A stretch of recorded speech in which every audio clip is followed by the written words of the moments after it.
que sobre todo crece más bien entre la población joven. Así se titula este reportaje especial, que ya está disponible de hecho en nuestras redes sociales. Es un reportaje de Omar de la Vara. Justamente para abordar este tema, también en la línea telefónica nos acompañará Luis Carvajal Dávila, psicólogo, tanatólogo y suicidiólogo. Luis, qué gusto saludarte, buenos días. Hola, ¿qué tal? Muy buenos días, un gusto estar con ustedes. No, gracias a ti por tomarnos la llamada. Este trabajo especial, Luis, ya está en nuestras redes sociales. Si te parece, lo vamos primero a escuchar. Vamos a escuchar el trabajo que nos preparó Omar de la Vara y al término platicamos tú y yo de esto que está ocurriendo no solamente en Sonora, en México, pero también sabemos que en el mundo. ¿Qué te parece? Perfecto. Muy bien, vamos a continuación a escuchar este reportaje.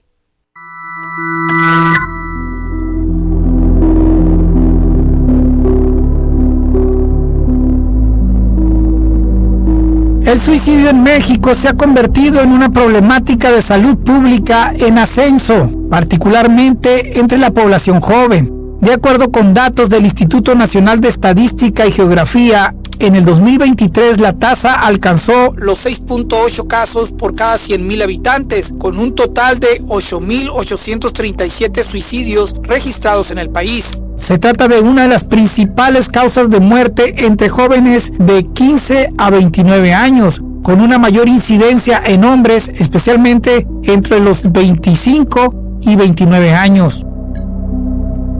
La brecha por género es significativa. Mientras la tasa en hombres alcanza los 11.4 casos por cada 100,000 habitantes, en mujeres es de 2.5.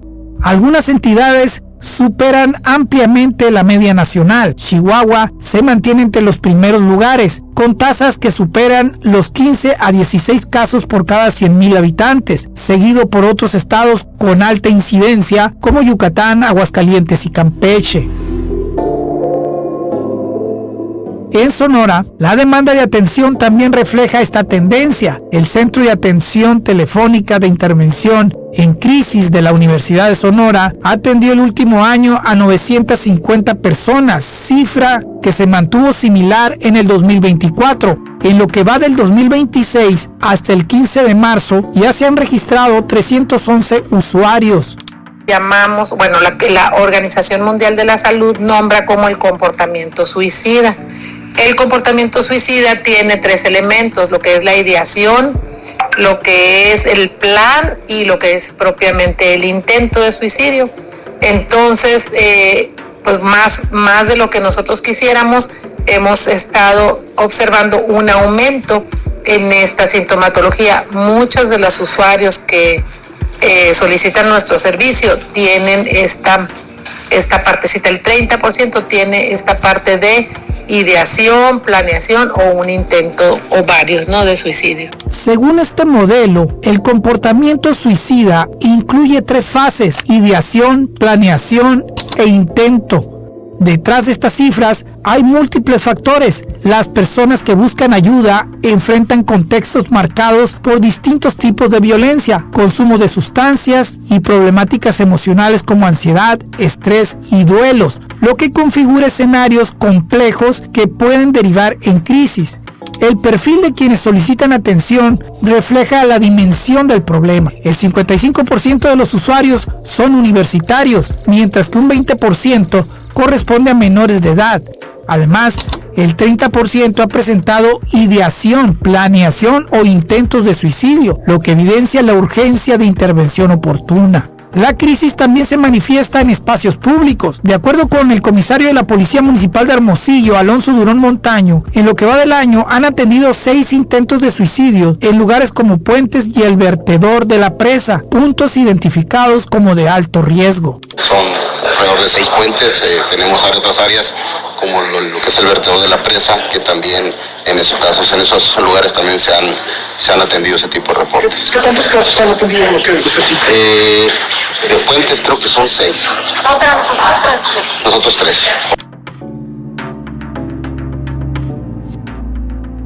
En 3 de estos casos, los elementos lograron intervenir a tiempo y evitar un desenlace fatal. Detrás de las cifras hay historias que reflejan la profundidad de esta crisis. Andrea es una de ellas. No, pues tenía como 33 años más o menos cuando viví esa etapa.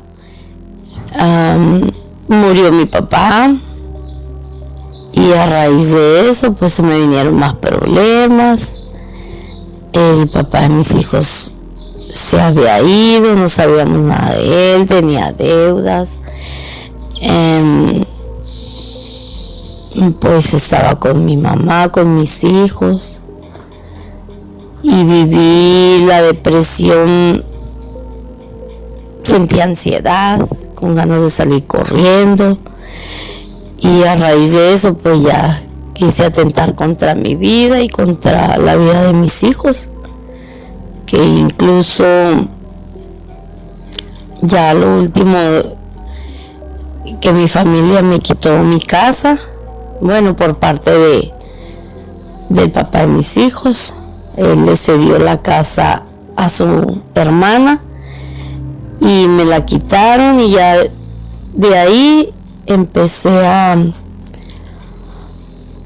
pues ya fue lo último, que tomé muchas pastillas enfrente de mi hijo, el más chiquito.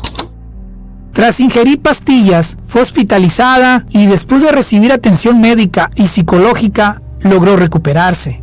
Siento que la vida es muy bonita, pues que todo se soluciona, son etapas que todos pasamos y que vamos a pasar. Especialistas advierten que identificar señales como tristeza persistente, enojo o aislamiento y buscar ayuda profesional puede marcar la diferencia. El suicidio, coinciden, es prevenible si se atiende a tiempo. Para Radio Sonora informó Omar de la Vara.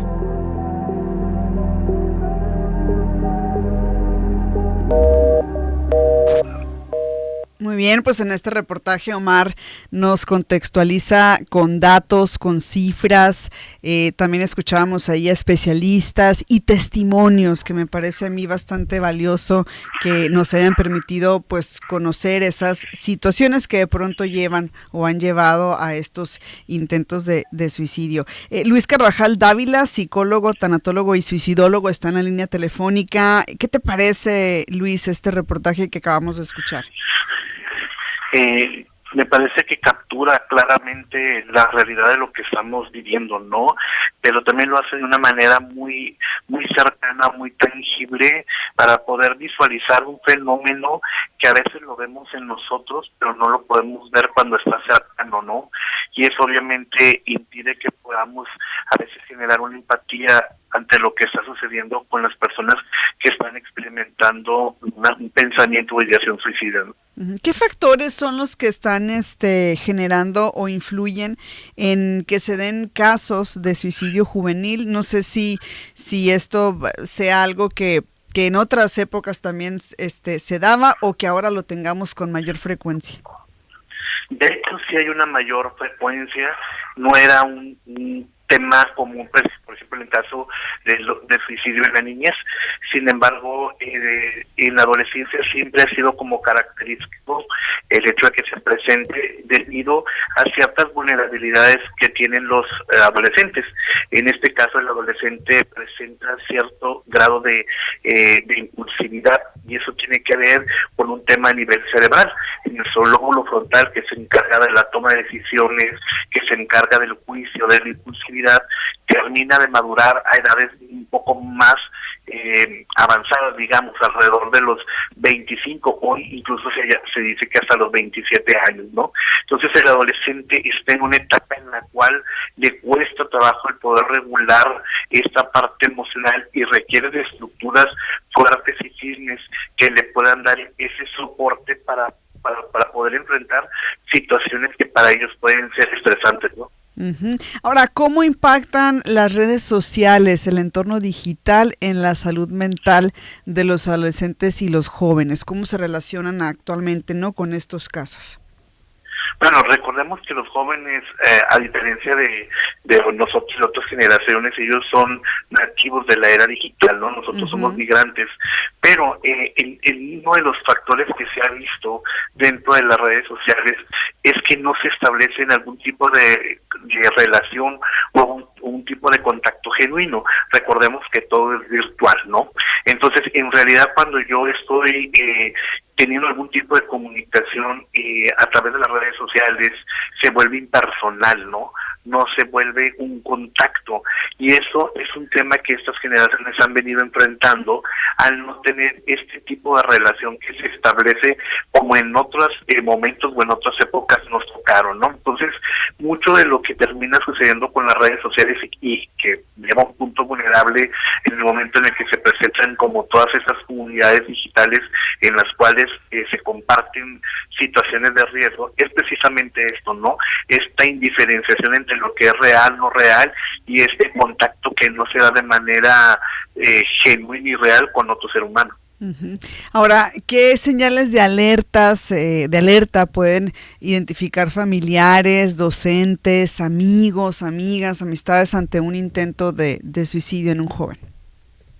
Bueno, aquí es importante comentar que cuando una persona comienza a tener un cambio de conducta que es notorio, es importante acercarnos y preguntarle a esa persona cómo la podemos ayudar, ¿no? Lejos del juicio, lejos de la crítica, sí buscar un acercamiento, y tal vez la parte que a nosotros nos toca será poder orientar o buscar un tipo de ayuda. Tenemos números que son conocidos, tanto como el 911, como escuchaba en el reportaje del tema de CACIC, el Centro de Atención Telefónica y Crisis, que tiene especialistas, al igual que la Línea de la Vida. Esa es una ayuda que nosotros podemos dar. La segunda parte será también buscar las instancias en las cuales se pueda brindar un servicio especializado en el tema de salud mental. Es lo más importante, escuchar a la persona. Ese es el punto más importante, escuchar, comprender lo que está pasando y en ese momento ofrecer la ayuda que podemos brindar. Incluso la ayuda empieza desde que yo te acompaño, desde que yo te escucho, y las señales de alerta siempre tenemos que ver si hay cambios de conducta que hayan sido de un tiempo hacia acá, ¿no? Es decir, la persona no se comportaba de esa manera, el aislamiento, la irritabilidad, la tristeza profunda, incluso la apatía, el no tener contacto social, el que se aparten. O igual también podemos ver a personas con un nivel de energía muy alto, que sale de lo que nosotros hemos visto como lo que sería usual en esa persona comportarse, ¿no? Ya está con nosotros aquí en cabina Omar de la Vara, que pues elaboró este reportaje. Omar, buenos días, bienvenido. Muy buenos días, Nidia, muy buenos días al invitado. De verdad, a mí es todas estas cosas y me ponen sensible. Sobre todo porque son temas precisamente muy dolorosos. Claro. Cuando yo entrevistaba a la víctima, a la persona que se sobrepuso, entre comillas te lo digo, ya lo escuchaban ustedes, han pasado muchísimos años y se seguía poniéndose triste, pues al momento de estar narrando. Está narrando su testimonio, ¿no? Y realmente dice, ya me siento bien, pero siento que al final de cuentas hay algo ahí, ¿no? Entonces sí, creo que esto no es nada más de ya me recuperé, ¿no? Sino seguir estando muy de cerca con los familiares, con los amigos. Yo creo que es bueno hablar de esto y, en fin, es un ejemplo de vida. Otra de las cosas que me llama la atención, lo que dijo la psicóloga, la encargada del centro, que el 40% de los muchachos que les hablan para que les ayuden a salir de la crisis son estudiantes de universidades. Quiere decir que hay algo ahí. ¿Qué pasa, por ejemplo, aprovechando que está Luis Carvajal en la línea, qué pasa con los estudiantes o en ese momento o en esa etapa de sus vidas? Mira, y sucede un poco lo que te comentaba hace un momento, que tiene que ver con un tema también a nivel cerebral, pero recordemos también que los jóvenes enfrentan situaciones en las cuales tienen escasos eventos esperanzadores. La esperanza es un tema que se relaciona mucho con el tema de prevención del suicidio, ¿no? Es decir, analicemos los contextos en los cuales se desenvuelven nuestros jóvenes. Recordemos que tenemos contextos que están muy involucrados en el tema de la violencia, ¿no? Entonces, ¿qué pasa con todo este tipo de situaciones? A veces los jóvenes se enfrentan la no expectativa, ¿no? Es decir, el no poder generar a veces situaciones que sean motivantes, que le permitan crear algún plan de vida o carrera, porque hay factores externos que también contribuyen para esto. Ese es un punto, pero si también lo vemos desde la parte de la dinámica familiar, pues a veces algunos de ellos están enfrentando situaciones que tienen que ver con temas económicos, con dificultades en el momento del mantenimiento, sobre todo los que son foráneos, etcétera, y además de todo lo que se genera a partir del estrés que genera el estudio, ¿no? Recordemos que ese es un factor que por mucho tiempo lo enaltecimos, que era entre más estrés, pues las cosas podían estar mejor. Hoy sabemos que el estrés es uno de los factores que más incide para que se puedan ocurrir ese tipo de situaciones, ¿no? Omar. Fíjate, sí, de acuerdo con eso. Otro detalle del reportaje, 20% de los niños también que requieren atención hablan a estos centros. Ese es un detalle. Y una de las cosas que también nos deja para reflexionar es que cuando una persona tiene intenciones de atentar contra su vida, en algún momento lo expresó sin decirlo. Uh-huh. Dio señales, pues. Sí, dio señales. Y hay que estar muy pendiente de ellas y canalizarlas con un profesional. Y te pongo un ejemplo. En alguna ocasión me tocó cubrir a mí a una persona que falleció, que se quitó la vida. Yo me acuerdo en ese tiempo que fuimos al lugar en aquel tiempo, en la colonia San Benito. Me acuerdo que la persona esta abiertamente lo decía a sus familiares: yo ya no quiero vivir. Yo no quiero vivir. Entonces le dieron recomendaciones a los familiares, los especialistas, que no lo dejaran solo. Era un señor ya mayor. Que no lo dejaran solo, que estuvieran con él todo el tiempo. Entonces, en eso, la persona que estaba con él en ese momento: ahorita vengo, papá, voy a la tienda aquí a la esquina. No me tardo. Había una tiendita en la esquina, en la San Benito, por la no era la Cuernavaca. Bueno, pero el caso es que se fue a la tienda. No tardó ni 5 minutos. Fueron suficientes para que esta persona se privara de la vida, precisamente utilizando una cuerda y atentando y quitándose la vida. Híjole. En 5 minutos. O sea, y voy y vengo, papá, y vengo. Uh-huh. O sea, él quería no vivir. Uh-huh. Entonces, para que nos demos cuenta de que las señales son muy importantes. Uh-huh. Y mucha gente las pasa por alto. Ay, así se pone, luego se le pasa. Uh-huh. Pero también imagino que esto deja un impacto en los familiares, ¿no? En las personas, ¿no? Luis, la atención ahí debe de ser integral.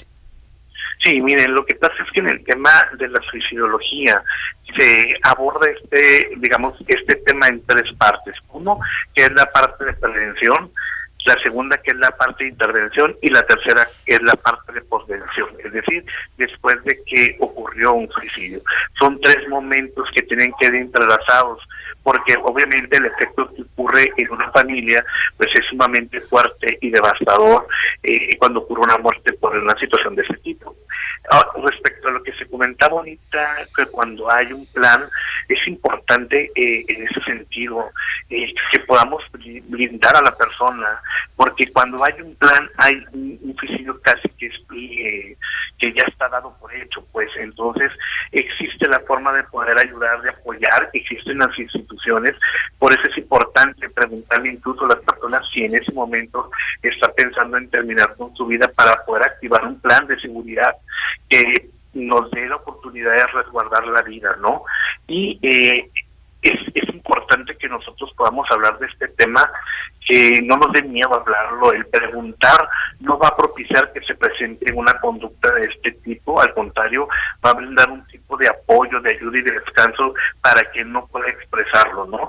Recordemos que además de todo esto, la experiencia suicida es un evento que llena de mucho estigma todavía, y es contra lo que nosotros también trabajamos, ¿no? Desestigmatizar lo que sucede, lo que se genera cuando se presenta una situación de este tipo, para ayudar también y aliviar en el tema de la salud mental.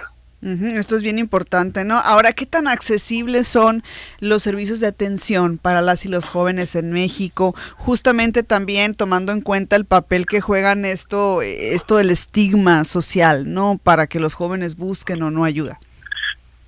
Yo creo que uno de los temas importantes es que los jóvenes, y lo acabamos de ver en una situación que pasó recientemente, cuando al joven tú lo instruyes, cuando al joven tú le comentas, le platicas, el joven se vuelve un aliado tuyo, ¿no? Entonces los jóvenes saben buscar información cuando están orientados, saben hacia dónde dirigirse, ¿no? Y yo creo que es uno de los puntos buenos que nosotros tenemos que resaltar de la parte de la juventud.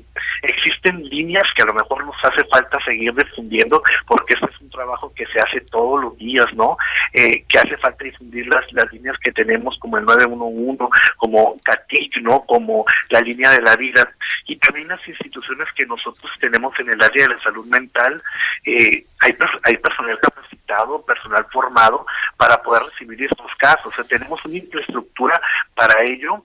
Obviamente puede ser que la demanda pues a veces sea más alta, pero de que tenemos profesionales, de que tenemos instituciones y que hay líneas de apoyo, las tenemos. Hace falta difundirlas más y obviamente orientar mucho a los jóvenes en el tema de prevención. Oye, Luis, una pregunta. Por ejemplo, en los últimos, en lo que va del año, decía el comisario, al menos la policía municipal ha atendido 6 casos. Pueden ser más que no se reportan o suceden en lo anonimato. Pero de estos 6 casos, al menos 3, los policías llegaron a tiempo y lograron evitar que la persona intentara quitarse la vida. Hablaron con ella y la convencieron. Y no se logró, no fue fatal esta situación. La pregunta mía es, ¿puede suceder que una persona aparentemente su vida normal y que tiene una bonita familia, nadie por aquí le puede pasar que pueda atentar contra su vida, vamos a poner que es un empresario, no tiene problemas económicos, es decir, tiene una esposa muy bonita, muy buena para limpiar la casa y hacer comida, todo tiene? Puede ser que sufra un impacto psicológico, Luis, tan fuerte como para que una persona, por ejemplo, detenga su carro en un puente, baje y se lance. Por supuesto que sí. Recordemos un tema importante: el suicidio ocurre en personas, voy a utilizar esta palabra que ya no es correcta, pero para que sea un poco más didáctica, el suicidio ocurre en personas normales, en cualquiera de nosotros. ¿A qué me refiero con esto? A que hay eventos en la vida que nosotros no tenemos obviamente visualizados. Nadie salimos de nuestra casa esperando que suceda una tragedia o que suceda una situación que nos pueda descolocar. A veces hay situaciones que se presentan que nos llevan a una crisis, y esas crisis cuando se presentan nos hacen sentir que no tenemos los recursos para poderlas afrontar, y eso genera una desesperanza en las personas casi inmediata. Entonces pueden ocurrir suicidios que vayan de esta manera, desde el arrebato, desde la impulsividad, y claro que sí puede suceder en cualquier persona. Es decir, nadie estamos exentos de vivir esta situación, y por eso lo que se busca es generar mayores factores protectores, ¿no? Tener una buena red de soporte que nos permita poder amortiguar o poder tener un punto de apoyo cuando se presentan situaciones inesperadas en la vida, en las cuales ninguno de nosotros estamos preparados para que ocurran. Muy bien, pues vamos a ir cerrando, Omar, con este trabajo especial. La verdad es que se nos fue rapidísimo el tiempo, muy interesante. Hemos vivido pues varias situaciones últimamente en nuestra ciudad y es un tema que da para mucho. ¿Con qué te quedas, Yo me Omar? quedaría con lo último que dijo la persona que entrevistamos. La vida es muy bonita. Yo es lo que me he metido en la cabeza. Disfruto cada momento. Ahora siento que tengo otra oportunidad de vida. Disfruto estar con mis hijos, disfruto a mi mamá, disfruto a mi familia, los momentos de fiesta. Estoy mucho más alegre que en todo momento, me río mucho y hay una esperanza y la vida es muy bonita, pero tenemos que vivir ese día como si pudiera ser el último. Un día a la vez, muy bien. Luis Carvajal Dávila, psicólogo, tanatólogo y suicidiólogo, ¿con qué cerrarías esta intervención? Me quedo con que siempre hay que rescatar el valor de la vida, que ese es un punto sumamente importante. Hay que propiciar y promover el valor de la vida y gracias por este espacio, porque es una forma de hacerlo. Y recordar también que la OMS tiene líneas muy puntuales sobre cómo se debe manejar esta información a través de los medios de comunicación. Pedirle a las personas, por favor, que no repitamos información que va detallada y que vulnera a las personas, ¿no? Como el dar detalles, las imágenes, situaciones que pueden llevar a que estos hechos se repliquen y que obviamente lo que nosotros queremos llevar es un mensaje siempre de esperanza y un mensaje a favor de la vida, ¿no? Muy bien, muchísimas gracias a Luis Carvajal Dávila y gracias, Omar, por este reportaje que ya está disponible en nuestras redes sociales. Gracias. Saludos. Con esto nos vamos a una pausa, 8:30, regresamos. Sonora Noticias, AM. Volvemos.